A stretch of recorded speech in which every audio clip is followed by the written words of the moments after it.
I've spent too much money already this month, and I just spent some more. Yeah, this is what we're doing today. Today we are doing books and sushi.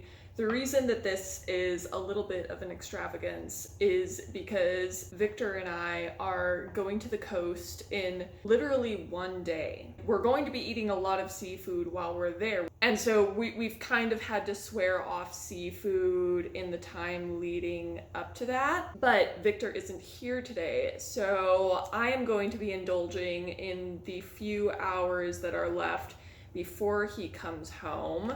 Yes, I also have a very large glass of what is left of my peach moscato. I'd say you should pour one of your own. We're going to get a little bit drunk together today while I talk, finally, for the first time in quite a few videos, about the books that I've been reading recently. So this sushi is, let me see here.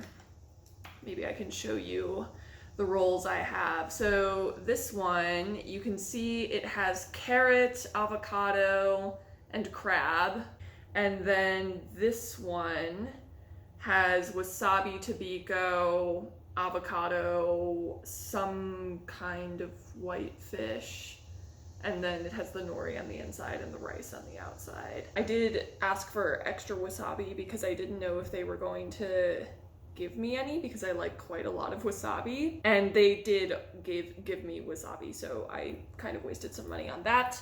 In terms of other things that I have been unnecessarily spending money on, I did get some more of these Micron pens because normally I'm like, I haven't had any wine yet, I promise you. I just am like a kind of use up whatever pens you have in the house type of person, so I don't normally go out of my way to buy pens.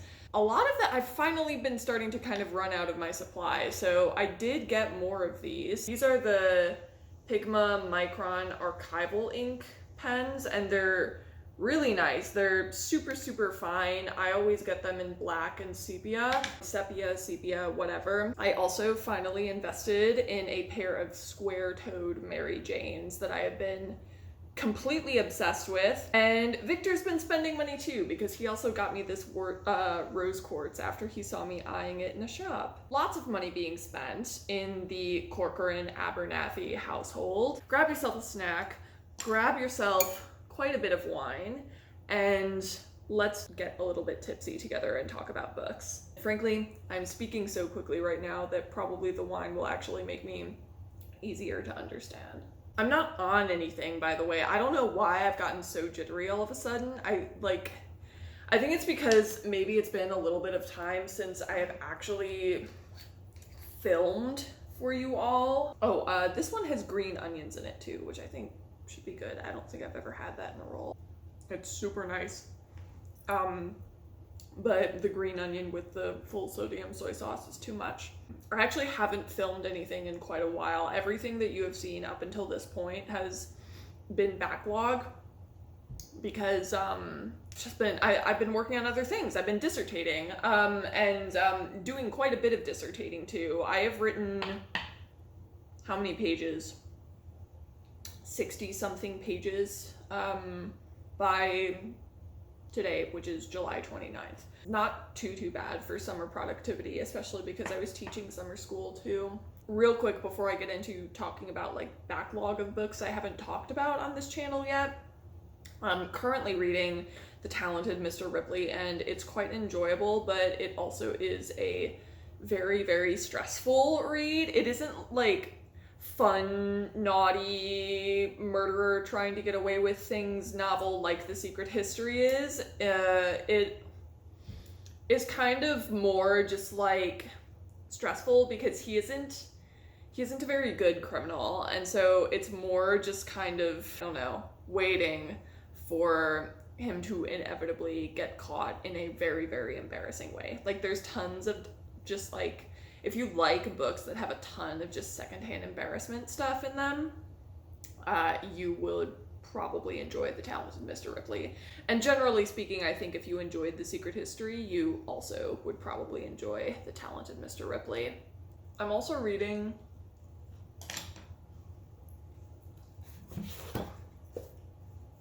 The Healing Wisdom of Birds by Leslie Morrison. This is just my current witchy spiritual read. I kind of like to always really have one going on, so it's just kind of about spirituality and how it's associated with birds in different contexts. Very, very just kind of like coffee table book type of thing. I was hoping it was going to get into specific species more, but instead it's just like stuff like the swan is associated with Aphrodite and that kind of thing. I love plain, boring sushi. Do you feel the same? I hate it when they drown it in like spicy mayo or like deep fry the whole roll, God forbid. I kind of just like very plain, dry sushi, maybe with an eel sauce, and then I like to drown it in wasabi and soy sauce myself. So this is what I'm doing. I'm not going to talk about every book that I haven't talked about yet on this channel that I've read so far this year. Instead, I've put little pieces of paper in this jar, and I'm just like gonna randomly choose out what books I chat about. We'll maybe get through 2 or 3, but it will be a surprise, so you won't know what you're gonna get.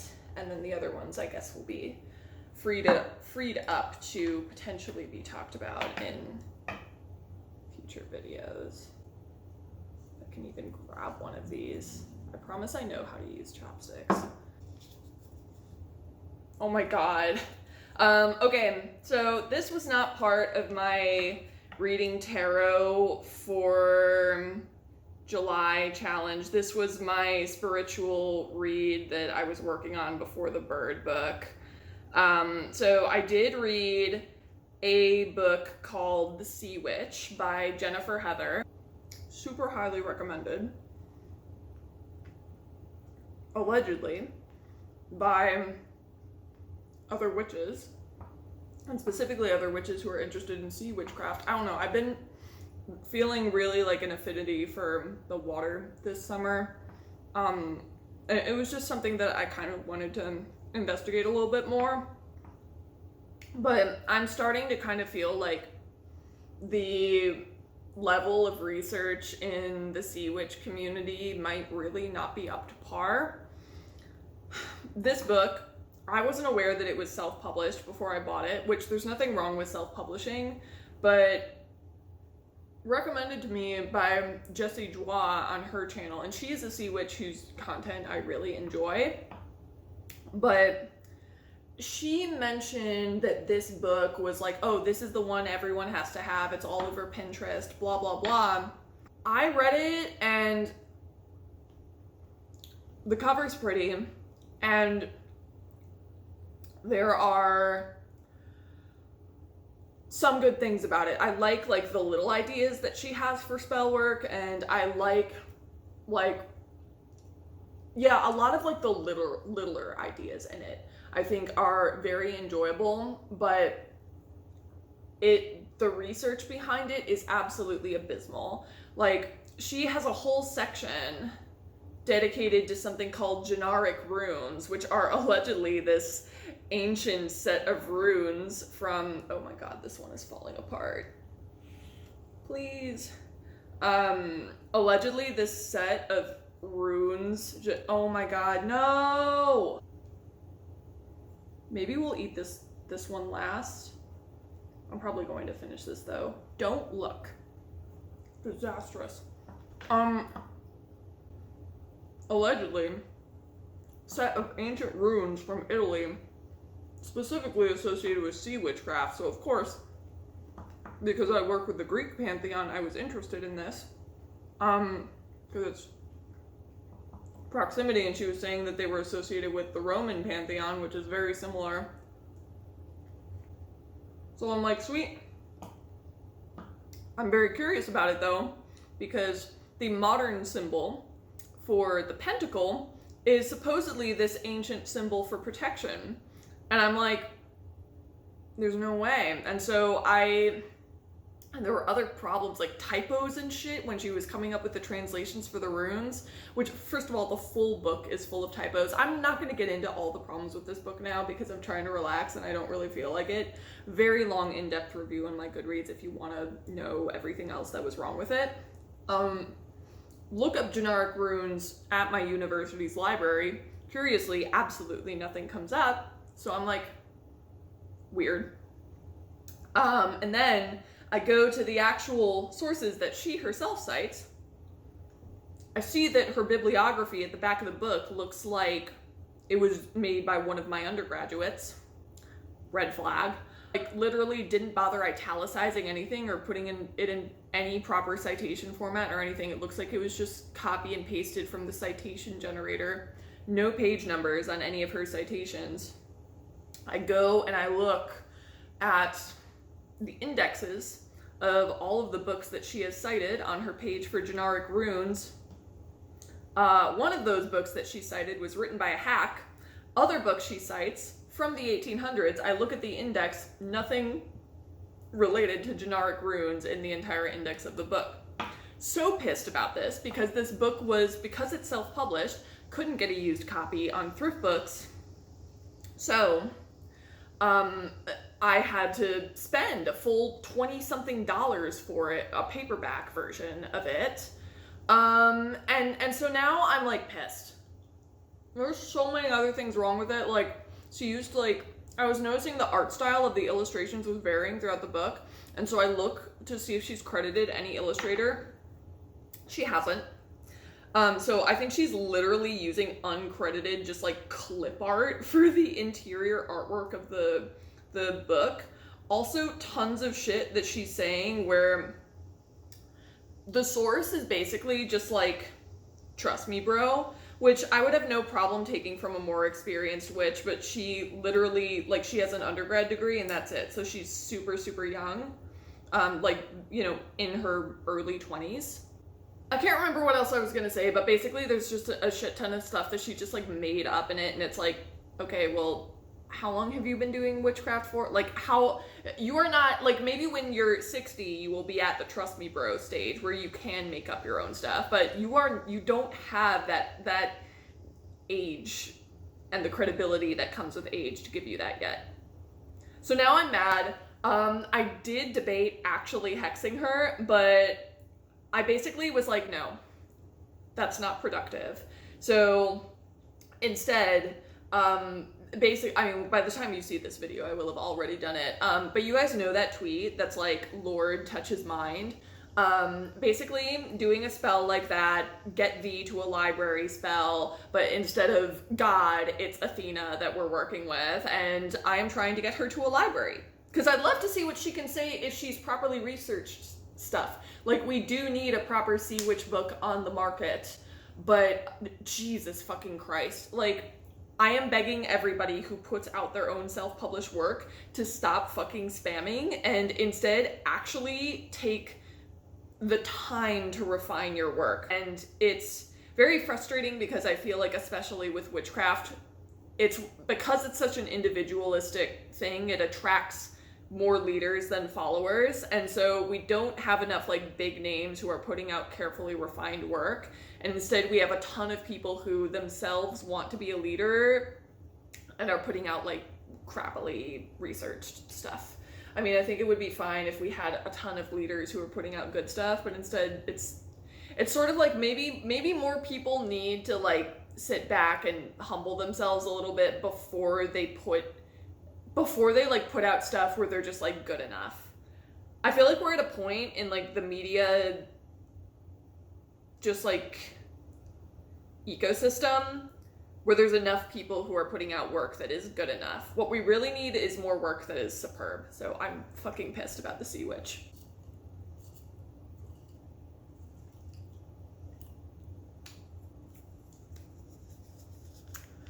Okay, The Mammoth Hunters by Jean M. Auel. So, third in the Clan of the Cave Bear series.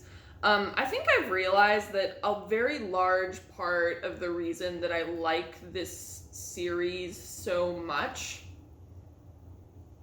is specifically because the main culture in it is matriarchal. Yeah, and I think I just like, I think I've been really like enjoying that just ambient part of the book.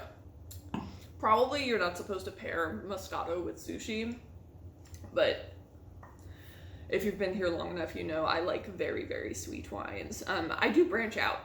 I do act like a grown-up sometimes, but, you know, most of the time I enjoy a very, very sweet wine. Yeah, I am still really enjoying this series, and I'm planning on continuing with it. I didn't enjoy this third book as much as I enjoyed The Valley of the Horses.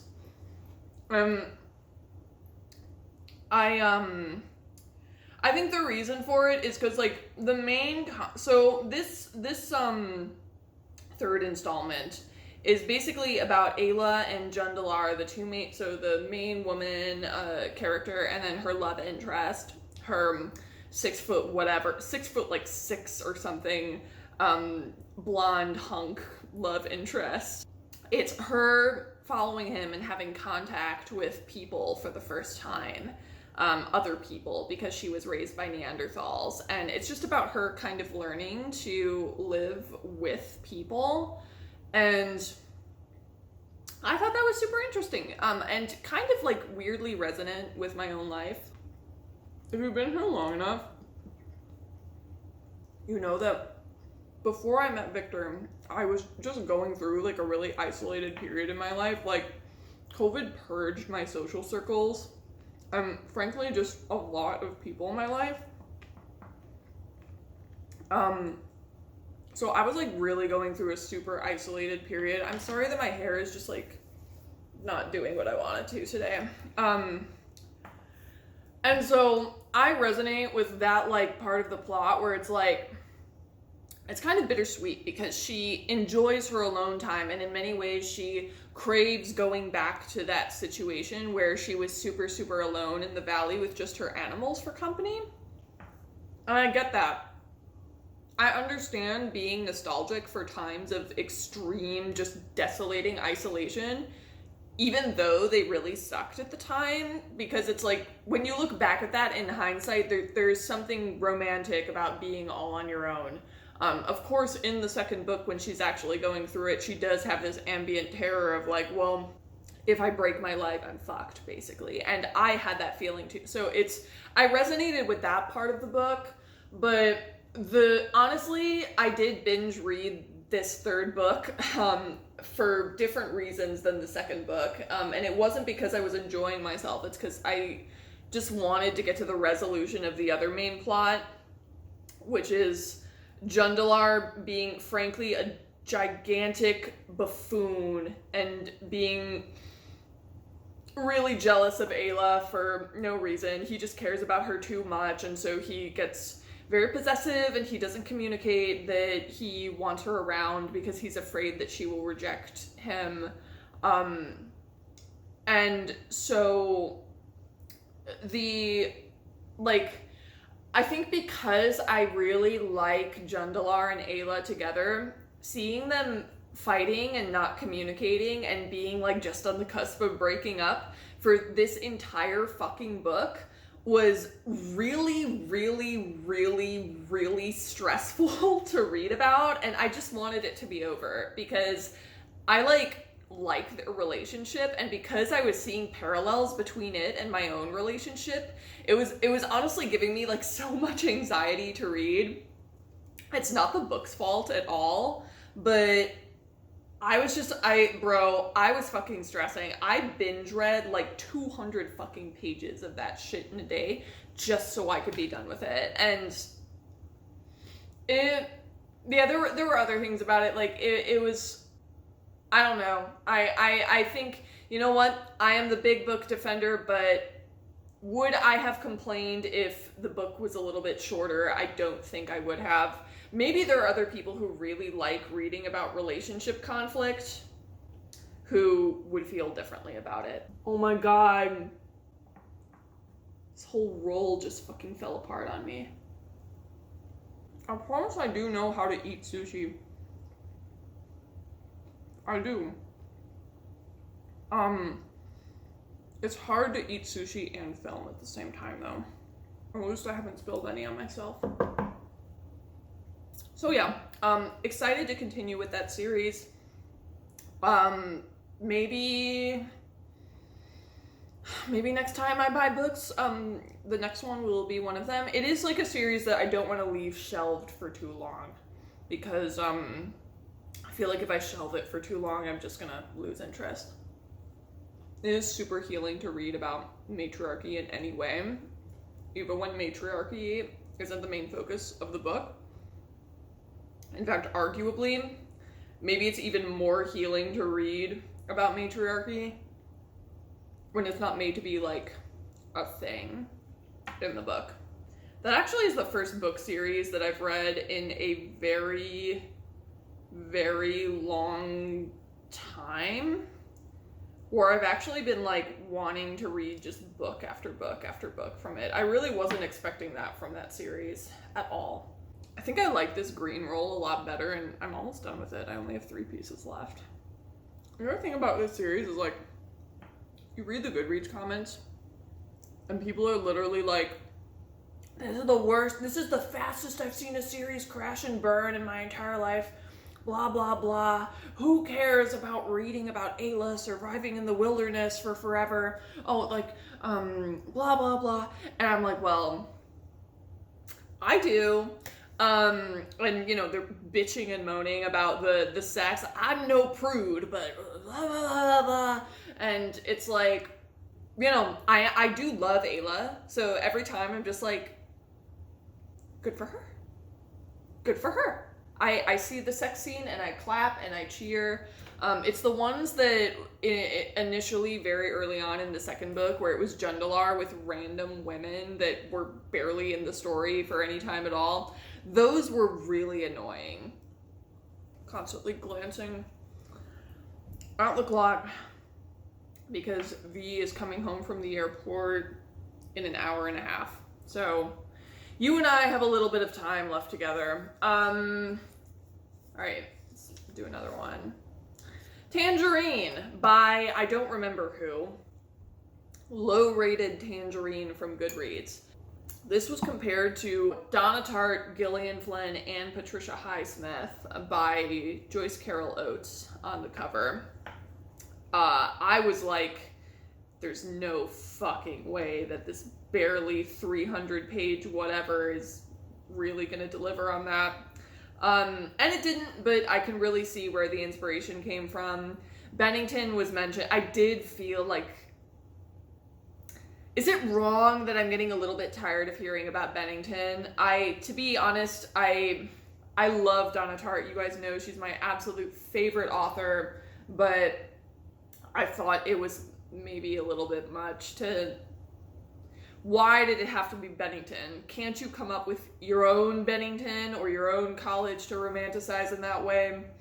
I know Bennington has like this reputation, but if we're being real, Tartt owns that school now, in literary lore at least. Like, guy who did Fight Club, I don't know him. I don't believe I've made his acquaintance, and Tartt either, because she's dropped off the face of the earth. Yeah, I don't know. The Bennington mention was a little bit much. So Tangerine is just kind of this like, it's very much like Secret History and Talented Mr. Ripley, where it's about criminality, and it's split between 2 perspectives, and one of them follows the perspective of the crazy woman criminal.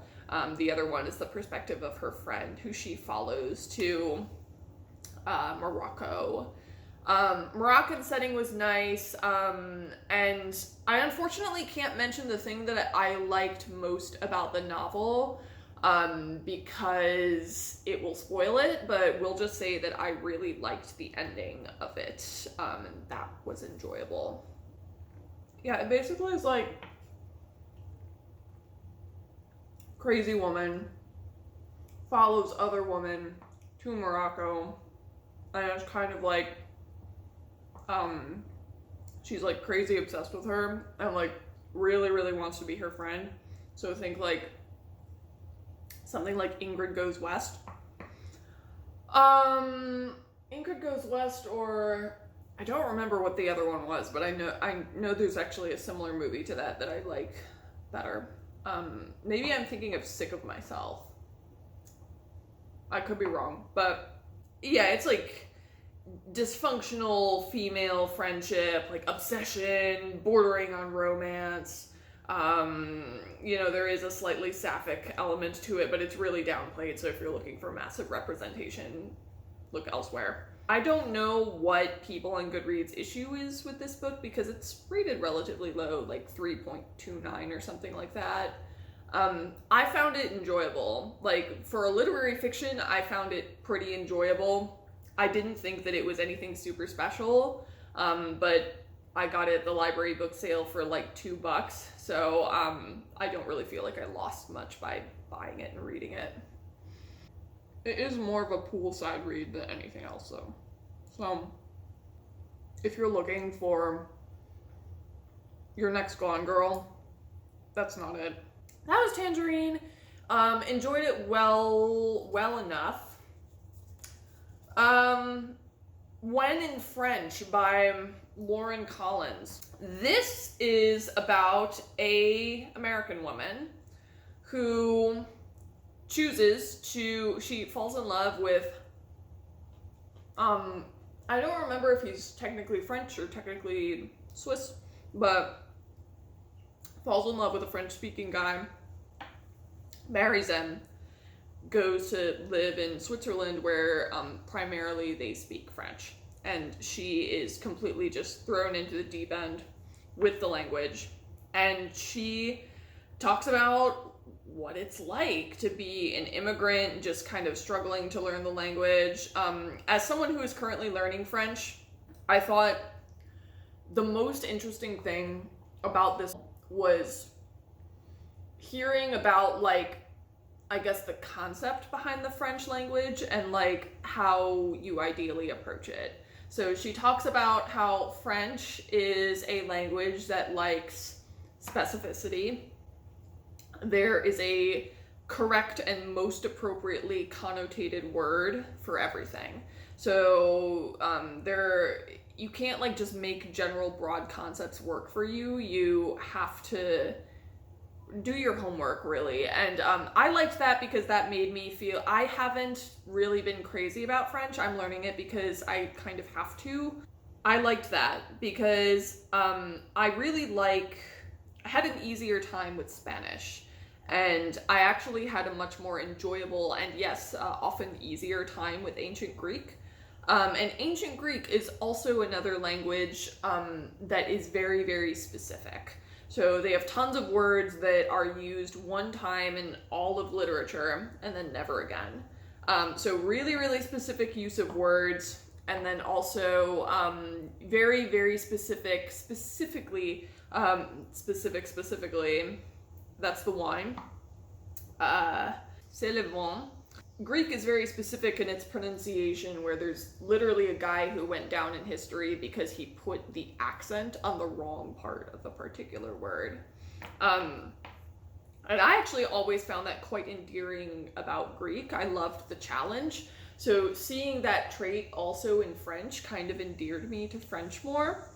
And I liked that she talked about how French culture, and not in every single French-speaking country, right? But like French culture is different from American culture because there are a lot of ways that it never like lets its hair down, but it's not like in like a, oh, we're so good type of way 100%. It's also about doing your due diligence for other people.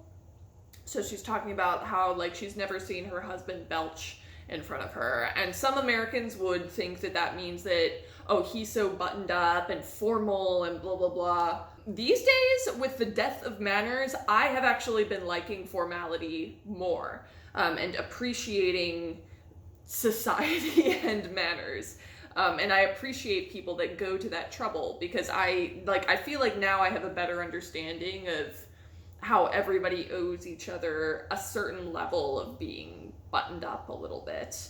Some of the stuff, like she was talking about, well, now I understand why my husband wants me to wear makeup. That is a little bit veering into like, that's great for you, but I don't necessarily think it should be taken that far because, that's not really the same thing as not belching in front of somebody. Yeah, I really felt like it illuminated French for me in a lot of ways, and it made me find things to like in the language that I hadn't before. I liked that she kind of characterizes French as a language that you have to listen closely to. And I think French also, she talks about it as like a language where there isn't like super heavy emphasis put on individual words in the sentence. It's not like English in that way, not like Spanish in that way, certainly not like Greek in that way, because Greek, you're very particular about where you put your emphasis. Or ancient Greek, I should say. I don't know if modern Greek is the same. And that also helped me a lot because I was struggling with hearing it because I was looking for that emphasis. And now I kind of realize that it is divergent in that way. So that also has been helping me to understand. Victor and I have actually started practicing speaking for 15 minutes per day, most days of the week. We've gotten through 4 of these, so maybe like one more. We've gotten through more than I thought, maybe because the wine has loosened my tongue a little bit. And I don't really care if I leave some small things out because I've been doing pretty extensive Goodreads reviews recently. Commodus by Simon Turney. You all know damn well why I was reading this book. So this is from a series called The Damned Emperors by a British guy, Simon Turney. He's got a book on Caligula, he's got a book on Domitian, and he has a book on Commodus, and all 3 are about how those emperors were terribly misunderstood, tragic sad boys. And I thought Commodus Wump, yes, me, I would like to see it. I would like to see it. And when I tell you that this book provided me with absolutely no form of Commodus-related enrichment whatsoever, that is the truth. The Wump, so fucking annoying. Wasn't fun.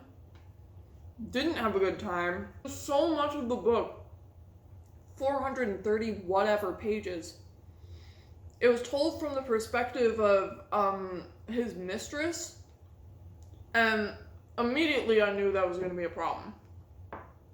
Because when you title a book Commodus, and you make it sound like it is going to provide a glimpse into his interiority, like, you would think that it would be told from his perspective. I guess maybe it's too hard.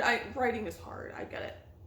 I guess maybe it's too hard to write from the perspective of a Roman emperor, but the woman who did Memoirs of Hadrian did it, so it can't be that hard. Literally boring. That's what this book was. It was boring.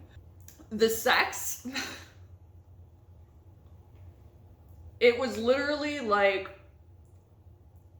Commodus uses his dick to heal the trauma of the rape victim main character.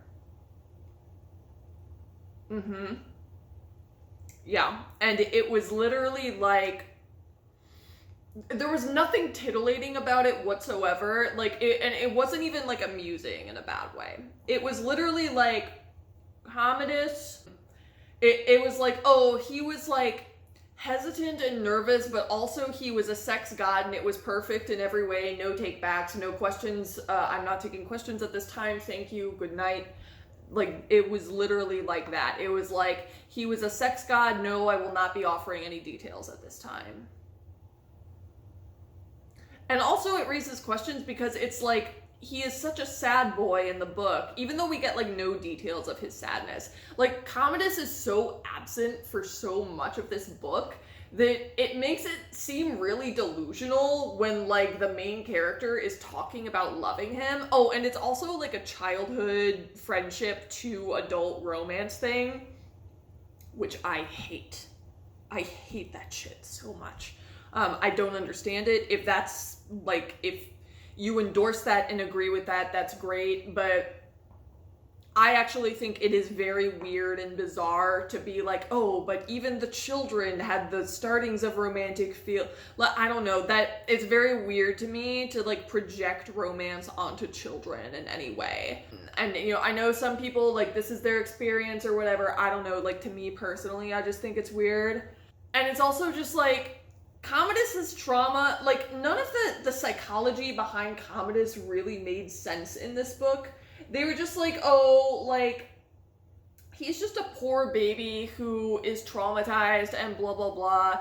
And the author was kind of just like bending over backwards to come up with all of these wild excuses for like why Commodus did many of the things that he went down in history for doing that were really, really horrible. Like, for example, there's this one historical legend that Commodus, when he was going to take a bath, there's a legend that he found the bath water to be either too hot or too cold. I don't remember which.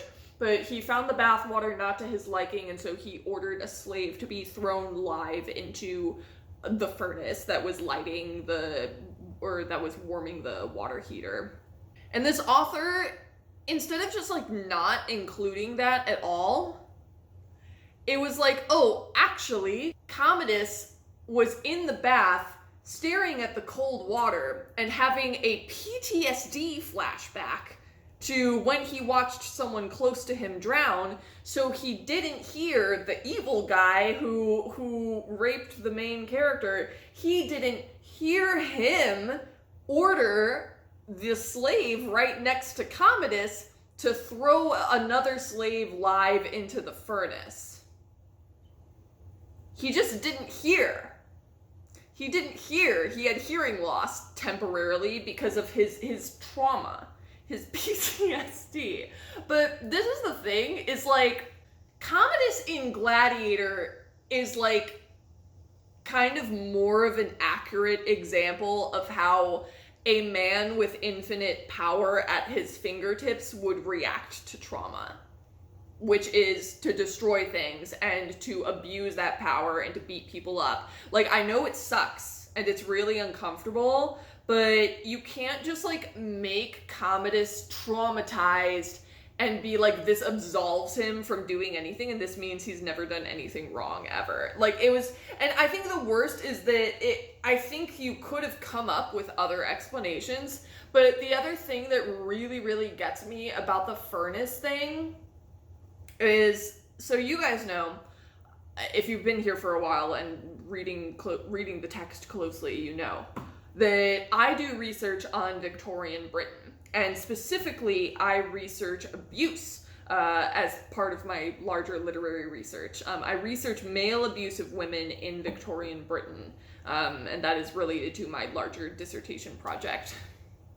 In the 19th century, it was, I wouldn't say common, but far too common for men of not really incredible means to burn their wives alive. Like, that was a thing that was regularly showing up in the newspapers because men would do it to their wives. And this is my thing. If ordinary men will do this to their wives, is it really that hard to believe that a Roman emperor raised in a far more violent culture than Victorian Britain, infinite power at his fingertips, believes he will become a god when he dies, which was a belief in Rome? Is it that hard to believe that he would order a slave thrown in a furnace? Especially when, from like what I'm reading right now, like the book that I'm reading right now, it has a line where it's talking about how Romans believed slaves to be inherently bad people. If you grew up from childhood believing that about slaves, is it that hard to believe a Roman emperor, even one who was likable in his personal life, would order something like that to be done? And this is like kind of the problem that I take with this book, is that it is taking very plausible instances of male violence and just painting them over. I am not, see, when I'm looking for Commodus Wump, I'm not looking for sympathetic Commodus. I'm not. I'm not interested in reading about how Commodus is a great guy, actually. You know, he gets his girlfriend flowers on their anniversary and blah, blah, blah, blah. That doesn't interest me. My hope for this book is that it was going to be like Sad Boy Commodus, but kind of documenting his downward spiral into becoming a really, really, a monster, basically. Can one of you write a book like that, actually? Because I really, really want to read it. And that would be interesting to me. I wanted to read Wump about an objectively bad person, like someone who does terrible things.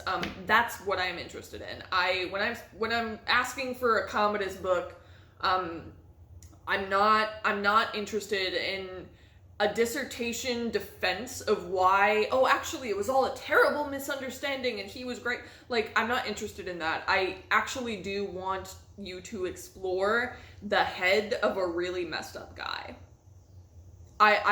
You know, you guys know me. I heart toxicity. I heart disaster. Right now, my personal life is, knock on wood, like, it's okay. It is peaceful.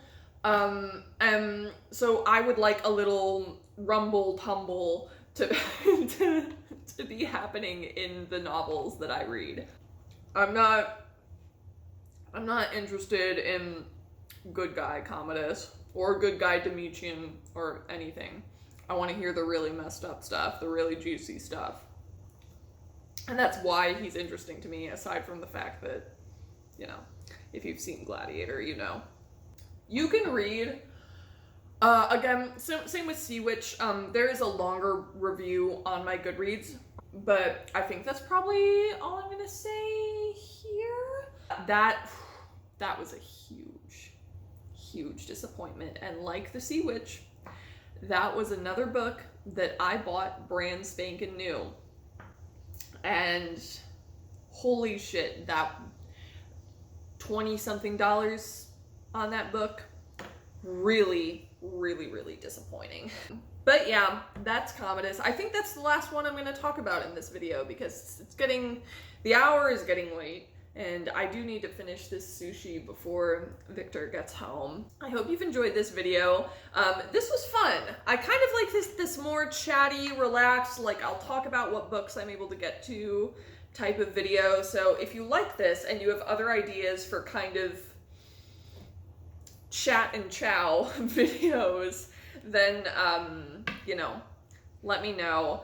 Let me know if you've read any of these books, what you're reading lately, if you've had similar experiences, and especially if you know where I can find a really good Commodus book that is, you know, not trying to argue that he's an awesome dude. That's all I've got for you today. See ya!